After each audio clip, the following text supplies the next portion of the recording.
Evangelho de João,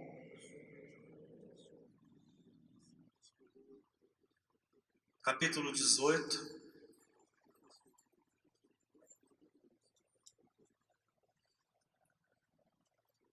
Eu venho usando uma tradução que tem feito um bem enorme para mim.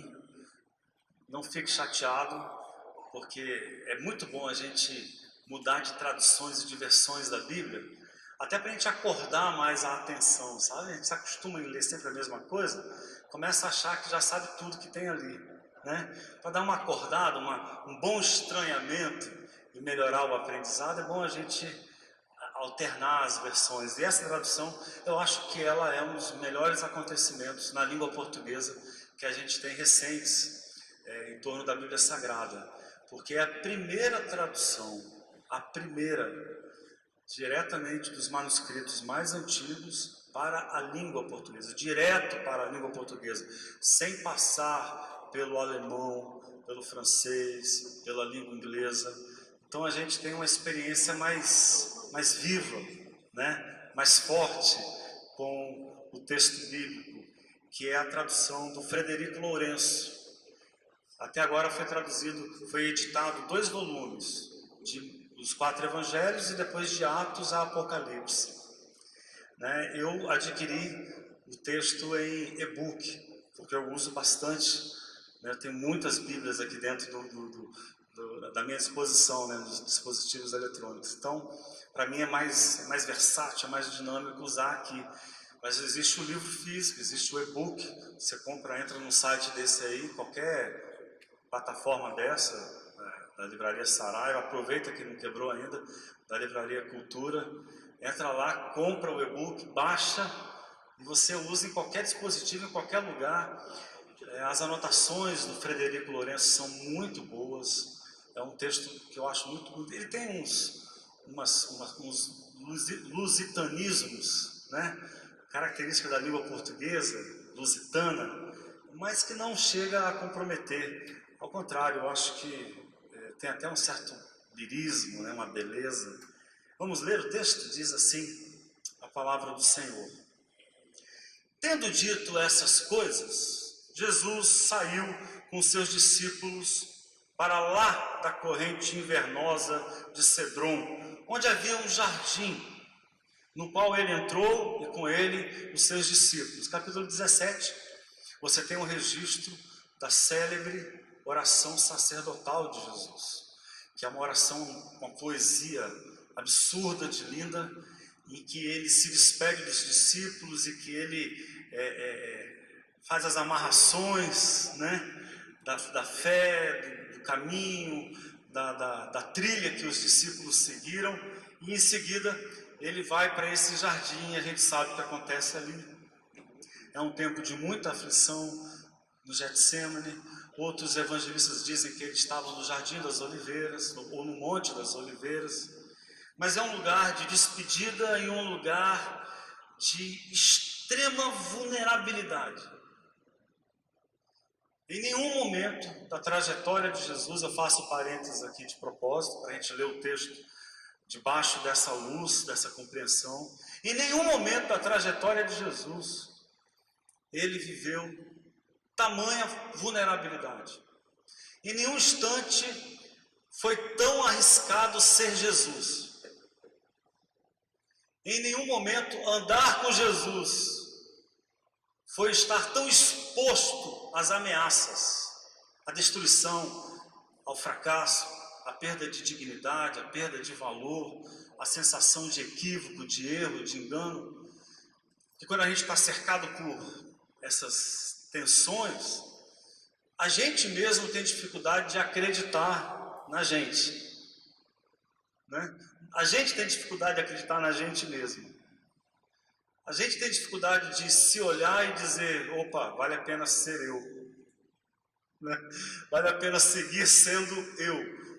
Que bom que eu sou o Elianai, vou seguir assim. Quando você está cercado por problemas e questionamentos e dúvidas e suspeitas e acusações e difamação e calúnia e perseguição e gente querendo ver a sua pele esticada na morte, ver você pendurado numa cruz. É Jesus aqui, nesse instante de absurda, de extrema vulnerabilidade. Versículo 2. Judas, que o estava traindo, também conhecia o local, porque muitas vezes Jesus ali se reunira com os seus discípulos.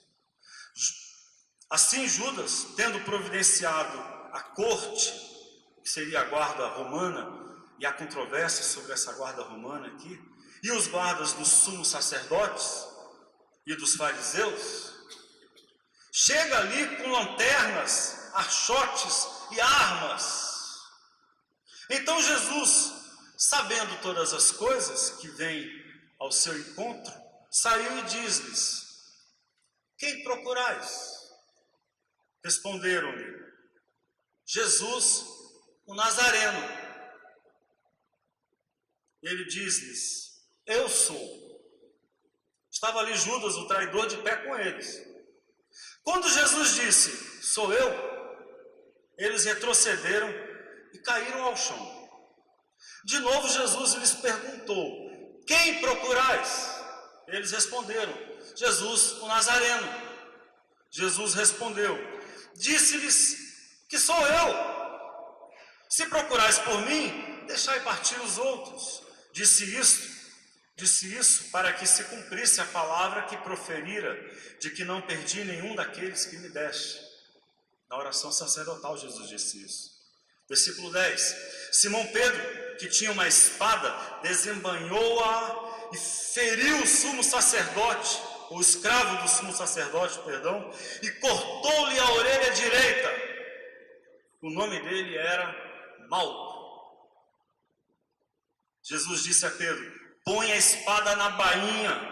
O cálice que me deu, Pai, não o beberei. Versículo 15 agora. Simão Pedro foi atrás de Jesus e com ele outro discípulo. Esse discípulo era conhecido do sumo sacerdote e entrou com Jesus no palácio de Anás. É João falando de si mesmo, né? Esse discípulo é João. Pedro ficou de pé na porta.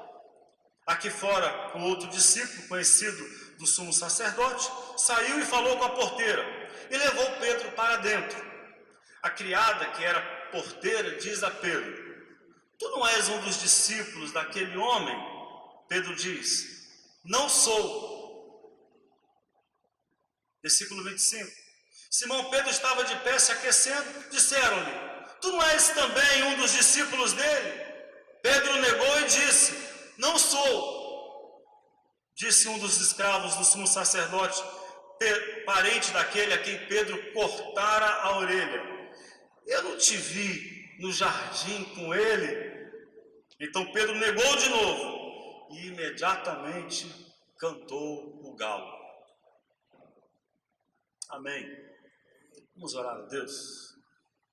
Senhor, nós não tratamos o seu evangelho como uma informação religiosa, menos ainda como um amuleto da boa sorte, um amuleto de fé. Nós não estamos aqui para juntar a informação da Bíblia ou do evangelho e achar que com isso a nossa vida será privilegiada. Nós estamos aqui porque queremos viver o que Jesus testemunhou. É a vida de Jesus que nos atraiu a esse lugar. Mais que o conteúdo informativo, o testemunho do Deus feito gente, ou do Cristo que viveu de tal forma a humanidade que só pode ser Deus. É esse testemunho que a gente quer para viver, para tornar a nossa vida mais vivível. Porque às vezes a vida parece ser não muito vivível. Parece que viver é mais difícil para alguns. Parece que seguir é mais difícil para alguns. Em momentos assim, Senhor, nós precisamos do testemunho de Jesus, que foi considerado imatável. que foi tratado como alguém descartável, alguém que não é digno de luto, alguém para se desfazer dele. Nós queremos, ó Deus, queremos olhar para Jesus, que venceu a ameaça da morte com tanta ternura, com tanta grandeza, com tanta fidelidade, com tanta coragem, que o seu testemunho nos salva. Nós queremos, ó Deus, a tua palavra para viver, em nome de Jesus. Amém. Amém. E eu dizia que esse momento é de extrema vulnerabilidade. E o que torna esse texto especial, muito mais do que as constatações de que isso estava nas Escrituras, de que aconteceu como Jesus havia dito, muito mais do que isso, há um testemunho de fé aqui. Porque processos difíceis costumam sequestrar a nossa doçura. A gente costuma perder a capacidade da docilidade. A gente costuma perder a capacidade da ternura, de sermos afáveis, de sermos gentis, de sermos amoráveis, quando a gente é submetido a uma sequência de agressões, de perdas.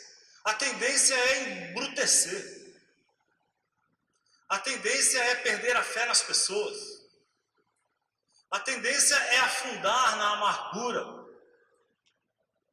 a tendência é a gente se entregar ao caos. São tantas perdas, são tantas ofensas, são tantas difamações, são tantas mentiras, são tantas agressões, são tantas grosserias, são tantas violências que nós sofremos, que nós empedramos, nós perdemos a alma. E aí a gente olha para esse texto e ele nos mostra uma alternativa resistente. Porque esse homem aqui, ele vive a pior situação possível de ser Jesus de Nazaré. Nunca foi tão inadequado ser Jesus de Nazaré.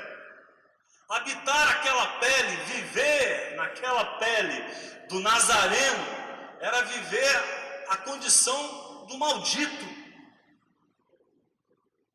do homem sobre quem existem as maiores suspeitas.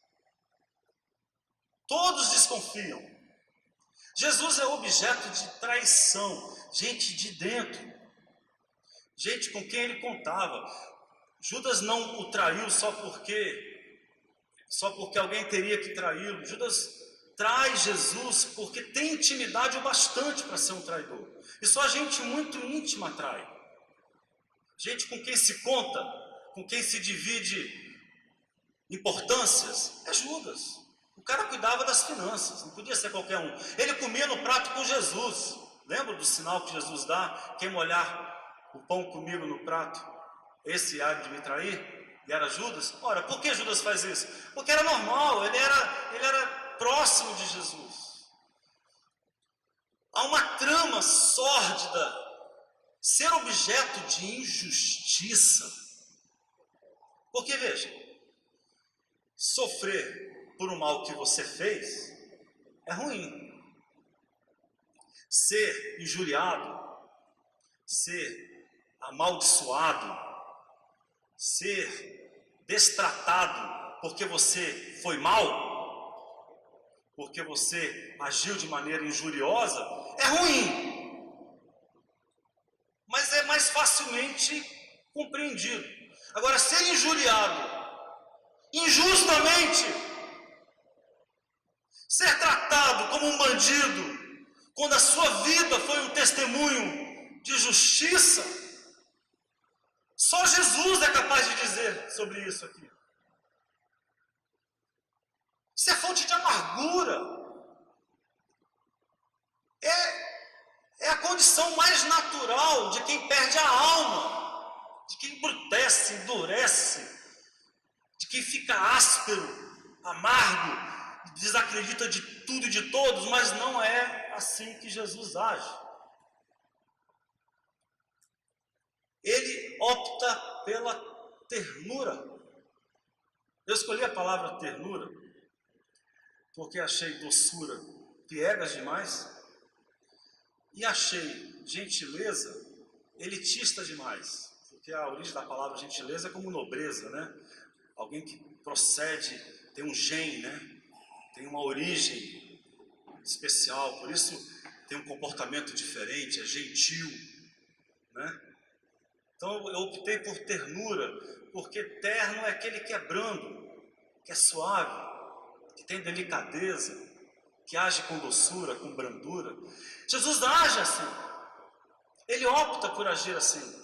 No momento em que sacar a espada e agredir, é a coisa mais fácil e mais imediatamente pensável. E Jesus prefere o contrário, age de maneira distinta. E veja, a ternura de Jesus, ou a ternura que a gente aqui dá a ela a condição de paridade com a coragem, porque é um ato de coragem, eu disse que é um outro nome para a coragem. Ser corajoso em tempo de extrema vulnerabilidade é não perder a capacidade de se enternecer diante da vida, de não perder a ternura. As palavras do Che Guevara que se tornaram um mote, né? É preciso endurecer sem perder a ternura, né? Alguém contou a história dele, cita essa frase dele. E é uma verdade, eu diria, é Jesus. Mas a ternura dele não confunda com frouxidão. Não confunda, porque a ternura de Jesus é resistência, é atrevimento. A ternura de Jesus é atrevida. É a ternura quando tudo indicava que a espada, que a violência era a melhor opção. É ternura quando a vingança mais violenta, grosseira e brutal era previsível. Então a ternura de Jesus é corajosa, é ativa, não é frouxidão, mas também não é violência. É atitude de resistência a um processo de morte que a todos embrutece.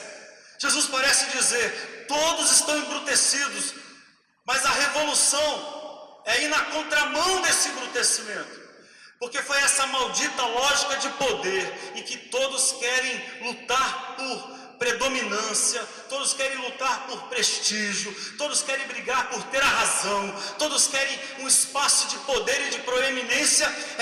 É contra essa lógica que o reino de Deus vem, na contramão das forças brutais e violentas do poder, vem Jesus, cheio de amorosidade, de ternura.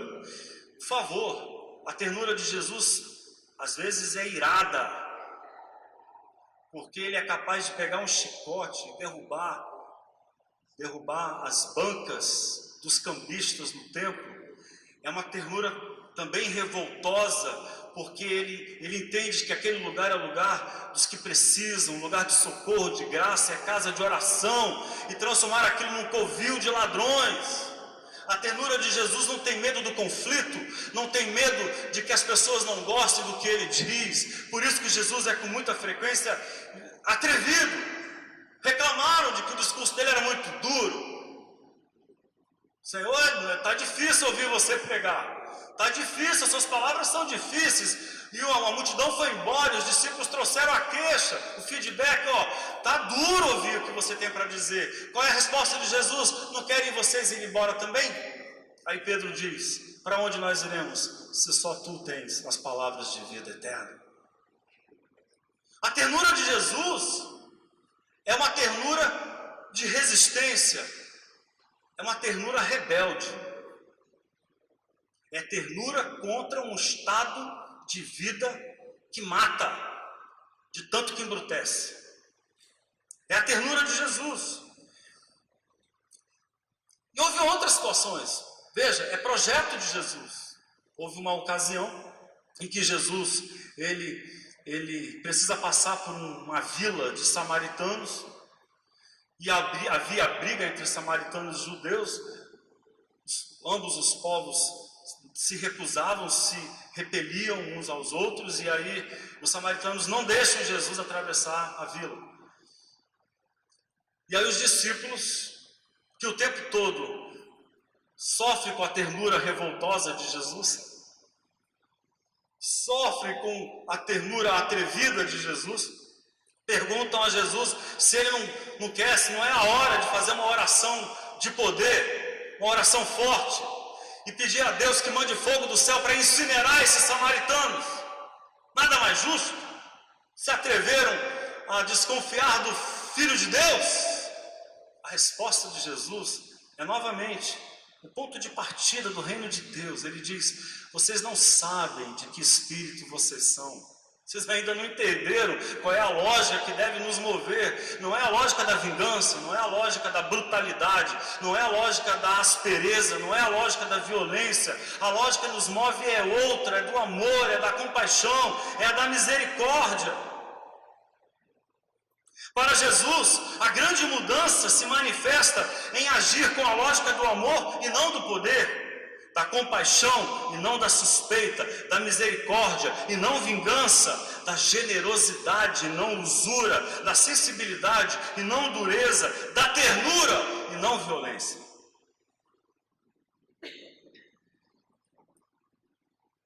E aí o texto que a gente coloca nele os olhos, em que Jesus está prestes a ser preso e que ele é preso, ele parece mostrar o ponto alto dessa tensão aqui de Jesus, da lógica do amor com a lógica do poder, da lógica da graça com a lógica da vingança, da lógica da ternura com a lógica da violência. O que a gente pode aprender com a atitude de Jesus, que destoa dos soldados e destoa dos seus discípulos? Primeiro, são dois os pensamentos que eu quero enfatizar e compartilhar com vocês. A gente pode afirmar que a ternura é o poder da fraqueza. Eu ia dizer a força da fraqueza, mas achei que eu ia forçar o sentido poético, ia exagerar na poesia, mas é bem essa a ideia, é a força da fraqueza. É um poder inesperado da vulnerabilidade. É um poder com o qual não se contava, guardado nessa condição de ser frágil, de ser precário, de ser alguém que vive de modo arriscado, que admite que viver é arriscado, que há o risco de não ser compreendido, há o risco de ter as costas daqueles a quem mais se ama, há o risco da rejeição, há o risco da injustiça, há o risco de trabalhar pelo amor e ser vítima do ódio. Há uma força aí que Jesus aciona, ou que a gente vê em Jesus. Perceba que o texto, ele tem uma brincadeira poética. Quando eu falo brincadeira, eu falo desse modo como os poetas usam as palavras e as suas semelhanças, né? As suas contradições, as dissonâncias, os contrastes das palavras, para acordar as nossas sensibilidades e fazer a gente enxergar aquilo que a gente não vê com facilidade. A gente, quando ouve um poeta, ele nos emociona por isso, não é?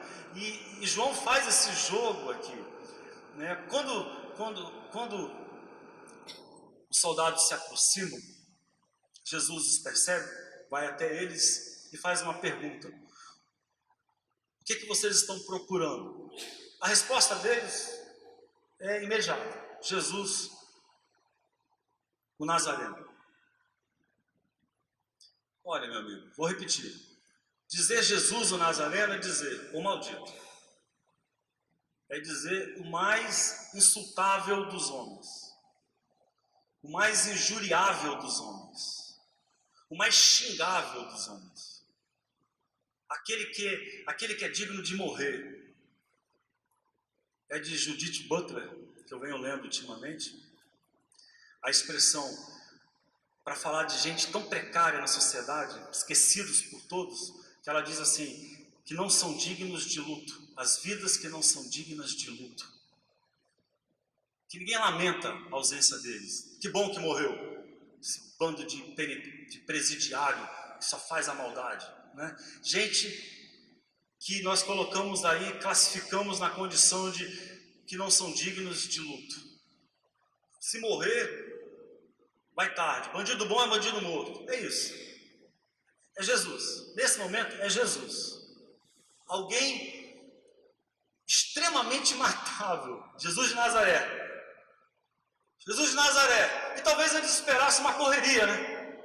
Jesus de Nazaré e o pessoal correndo. Pega Jesus. Cadê Jesus? Ele está correndo, não deixa ele fugir. Ou então uma reação de espadas e de confronto, de uma resistência violenta. Mas o que é que eles ouvem de Jesus? Sou eu mesmo. Eu sou esse homem. Eu sou Jesus de Nazaré. Essa vulnerabilidade é minha. Essa vida difícil é minha. Essa fraqueza de ser gente aqui e agora é a minha condição. Sou eu. Aí alguém pode se distrair e achar que o sou eu foi uma frase poderosa. Ele fala, sou eu, e aí o pessoal, bate um vento, derruba todo mundo, né? Como nos filmes de Hollywood. Mas não faz o menor sentido, porque em seguida, se Jesus fala, sou eu, foi para retardar a prisão, mas ele já disse que estava ali para cumprir, né, aquilo que está previsto. Não é isso, não foi um ato de poder, sou eu. Foi um ato de coragem. De quem diz, essa vulnerabilidade é minha. Eu sou essa pessoa. Jesus de Nazaré, naquele momento, é o nome mais vulnerável, da pessoa mais vulnerável e descartável de toda a humanidade. E o que assusta os soldados? Uma força que ninguém vê. O que assusta os soldados é certamente a coragem de Jesus de não fugir de quem ele é.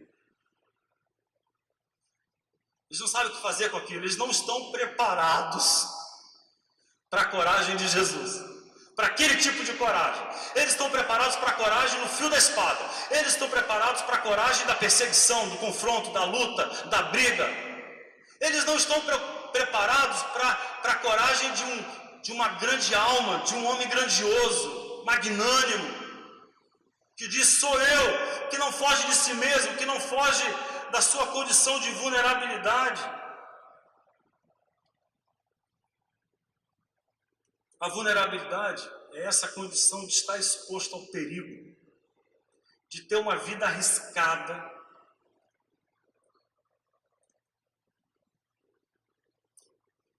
e aí, na condição de vulnerável, há duas possibilidades, há uma bifurcação aí. Há uma bifurcação. O vulnerável, que somos todos nós, ele pode reagir de duas maneiras. Uma, embrutecer, para fugir da condição do risco, da fragilidade. Ou ele pode tirar forças dessa condição. E é o que faz Jesus. Ele tira coragem de uma condição de fragilidade. A vulnerabilidade, quando se torna fonte de aspereza, de endurecimento, de brutalidade, ela se faz pior, ou a pior das fraquezas. E aí, a brincadeira poética está aqui. É porque, em seguida, Jesus é preso, é levado pela guarda, pelos soldados do sumo sacerdote, e Pedro o segue. Lucas diz que ele o segue de longe. João diz que ele não consegue entrar no pátio da casa do sumo sacerdote, onde Jesus está preso, e que João conhecia a porteira e conseguiu fazer Pedro entrar. E é naquele espaço ali, junto com os escravos, com os serviçais, os empregados da casa do sumo sacerdote, Pedro é confrontado. Uma pergunta muito parecida com a que Jesus ouviu. né? Ou uma afirmação muito parecida. Alguém pergunta para Pedro: você não é um dos discípulos dele, do Jesus de Nazaré? E qual é a resposta de Pedro? É a inversa de Jesus: não sou. São 3 vezes. Por 3 vezes Pedro é perguntado: mas eu vi você lá. Você meio que se parece com Jesus. Eu acho que a gente já viu você por aí. Você é um deles. E Pedro faz o caminho inverso de Jesus. Enquanto Jesus assume a sua condição frágil e faz dela a chance de agir com coragem, enquanto Jesus resiste ao ato de violência, Pedro faz o contrário. Pedro resiste ser quem ele é. Pedro resiste encarar a sua fragilidade. Pedro resiste encarar a tensão que ele está enfrentando. E curiosamente, quem é que age com violência? É Pedro. É o Pedro do não sou que opta pela violência. Ao contrário do Jesus, do eu sou, que experimenta ternura e graça no momento mais inesperado, mais inusitado. Voltemos para a cena. Pedro saca a espada e golpeia Malco, soldado do sumo sacerdote. Lucas vai dizer que Jesus tocou na orelha de Malco e o curou. É um movimento contrário. A ternura de Jesus é uma resistência à possibilidade de embrutecer, de empedrar o coração, de perder a graciosidade. A ternura de Jesus é uma escolha de agir no mundo de uma outra forma. E é o que Jesus faz, porque quando ele diz eu sou, ele transtorna o ambiente, ele toca o mundo. É um poder de tocar o mundo contrariando a brutalidade. É um poder de enfrentar o mundo, de fazer diferença, de mexer com o mundo, optando pela ternura. O que faz Jesus ao dizer eu sou? Eles se assustam, porque há uma diferença libertadora ali, há uma diferença redentora, há uma diferença em Jesus. E Pedro, na contramão disso, com o seu não sou, fugindo da sua condição, fugindo de quem ele é quem opta pela violência. É fácil a gente dizer que a violência é uma fraqueza. E eu diria, é uma fraqueza moral. Que a violência é uma fuga. Que a violência é uma debilidade moral. E aí eu me deparei com um poema longo, mas belíssimo, de Vinícius de Moraes.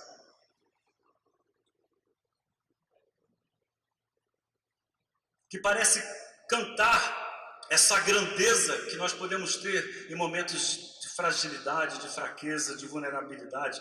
O poema é o Haver. Diz assim: resta, acima de tudo, essa capacidade de ternura, essa intimidade perfeita com o silêncio. Resta essa voz íntima pedindo perdão por tudo. Perdoai, eles não têm culpa de ter nascido. Resta esse antigo respeito pela noite, esse falar baixo, essa mão que tateia antes de ter, esse medo de ferir tocando, essa forte mão de homem cheia de mansidão para com tudo que existe. Resta essa imobilidade, essa economia de gestos, essa inércia cada vez maior diante do infinito, essa gagueira infantil de quem quer exprimir o inexprimível, essa irredutível recusa à poesia não vivida. Resta essa comunhão com os sons, esse sentimento da matéria em repouso, essa angústia da simultaneidade, do tempo, essa lenta decomposição poética em busca de uma só vida, uma só morte, um só Vinícius. Resta esse coração queimando como um círio numa catedral em ruínas, essa tristeza diante do cotidiano, ou essa súbita alegria ao ouvir passos na noite que se perdem sem história. Resta essa vontade de chorar diante da beleza, essa cólera em face da injustiça e do mal entendido, essa imensa piedade de si mesmo, essa imensa piedade de si mesmo e de sua força inútil. Resta esse sentimento de infância subitamente desentranhado, de pequenos absurdos, essa capacidade de rir à toa, esse ridículo desejo de ser útil e essa coragem para comprometer-se sem necessidade.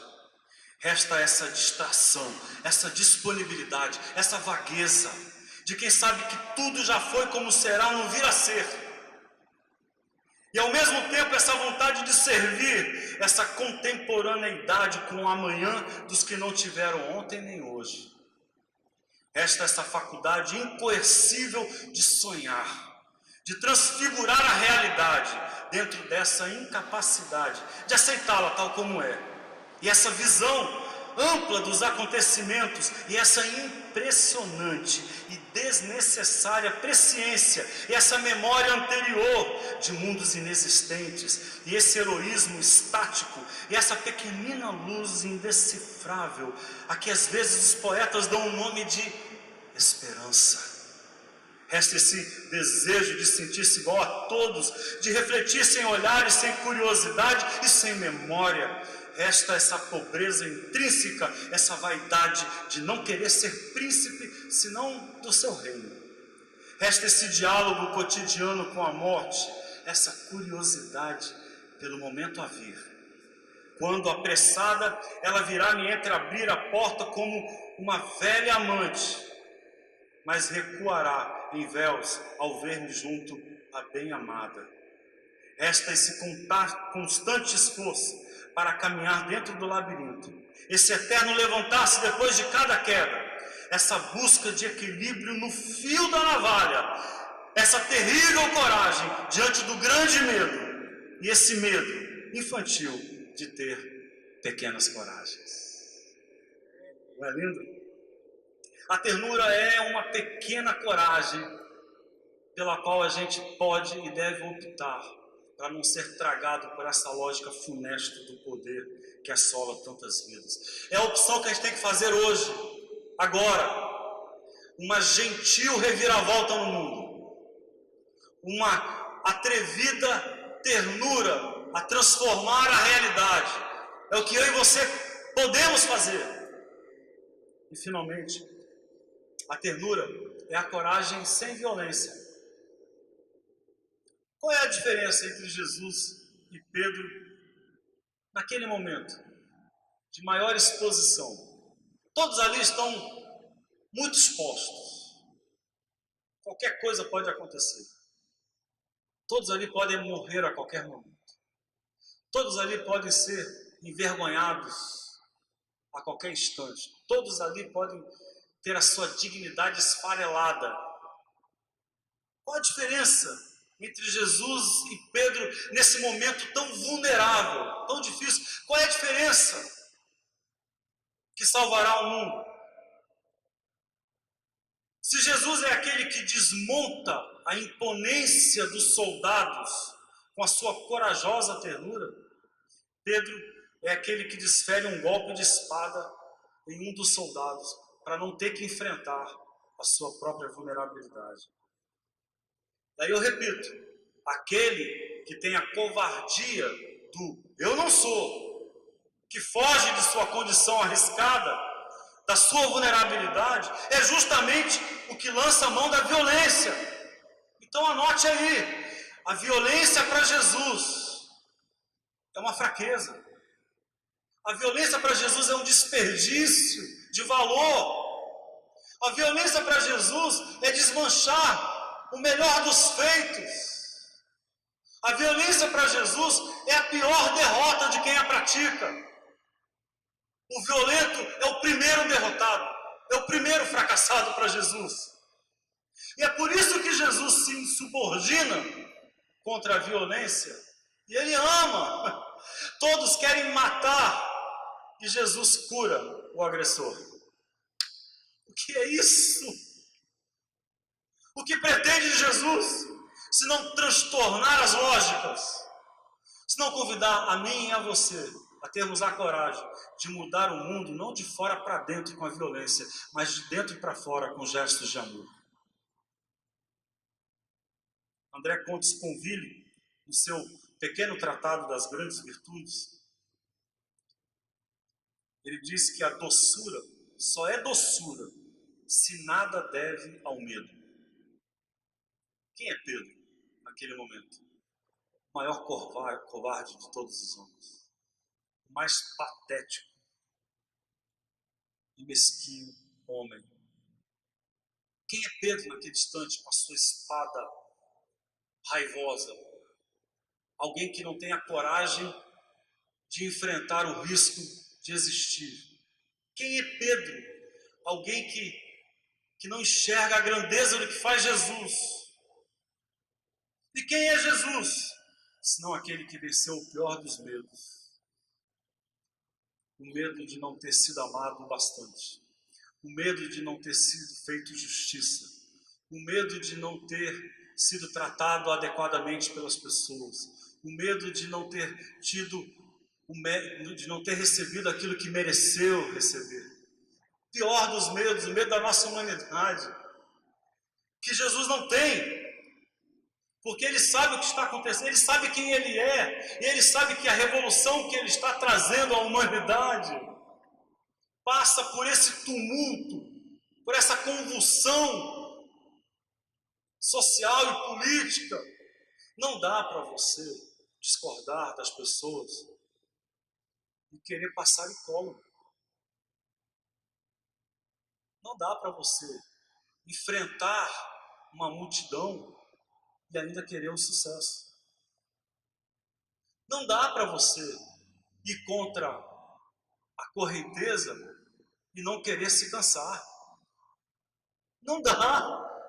Então tenha coragem de não se embrutecer, de não amargurar, de perceber que, a despeito dos infortúnios, a despeito das perdas, a despeito das dificuldades, a despeito das injúrias, a despeito de todos os problemas, você agiu de modo sublime e digno, e você fez aquilo que pode realmente mudar a história da humanidade.